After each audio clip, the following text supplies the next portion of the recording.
श्री स्वामी समर्थ समर्था रेसिपीमध्ये तुमचं स्वागत आहे। मंडळी, आज आहे सोमवार 6 ऑक्टोबर। आज आहे कोजागिरी पौर्णिमा, म्हणून आपण आपल्या रेसिपीमध्ये मसाला दूध बनवलेलं आहे। तर असं बोललं जातं, जर तुम्ही नवरात्रीचा 9 दिवस उपवास जर पकडलेला असेल तर हा कोजागिरीचा पौर्णिमेचा उपवास तुम्हाला पकडावाच लागतो, म्हणजे आपली नवरात्र आपल्याला घडते। कोजागिरी पौर्णिमा अश्विन महिन्यात येणारा सण आहे, म्हणजे सप्टेंबर ऑक्टोबर महिन्यात साजरी केली जाते। तर पहा, त्यासाठी मी 1 लिटर दूध गरम करायला ठेवलेलं आहे मंद आचेवरती। अश्विन महिन्यातील पौर्णिमेला कोजागिरी पौर्णिमा असं म्हणतात, शरद पौर्णिमा म्हणतात। या पौर्णिमेला चंद्र सर्वात जास्त प्रकाशमय असतो। या दिवशी गॅसवर किंवा चुलीवर दूध आटवायला ठेवतात।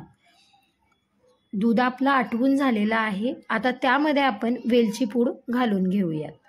हे दूध आटवायला खास करून बिल्डिंगच्या टेरेसवर, गच्चीवर किंवा गावाकडे बिल्डिंगवर ठेवले जाते, म्हणजेच गावी दारात अंगणात मातीची चूल करून त्यावर हे दूध आटवायला ठेवले जाते। आपलं दूध आटून झालेलं आहे, वेलची पावडर घातलेली आहे। त्यानंतर आपण केशरचं दूध घालणार आहोत, म्हणजे केशर मिक्स केलेलं थोडंसं दूध घालणार आहे आणि ते आटवून घेणार आहे। हे दूध तोपर्यंत आटवतात जोपर्यंत चंद्र दुधामध्ये दिसत नाही। एकदा का चंद्र दुधामध्ये दिसला की चुलीची आग कमी करतात। चंद्राची तेजस्वी प्रकाशमय किरणे दुधात पडतात, ती आरोग्यासाठी फायदेशीर असतात। आपल्या भारतीय संस्कृतीनुसार कोजागिरी पौर्णिमेच्या दिवशी साक्षात महालक्ष्मी माता चंद्रमंडळातून पृथ्वीवर उतरते। आता आपलं हे दूध उकळून झालेलं आहे, थोडंसं आटवूनही झालेलं आहे। आता आपण चवीनुसार त्यामध्ये साखर घालणार आहोत। आता साखर घालून आपल्याला हे दूध आटवून घ्यायचं आहे जोपर्यंत यामध्ये चंद्र दिसत नाही। आता मी सिटीमध्ये राहते, माझ्या इथे माझ्या बिल्डिंगवरती गच्ची वगैरे नाही आहे, त्यामुळे मी चंद्र काही यामध्ये दिसलेला दाखवणार नाही।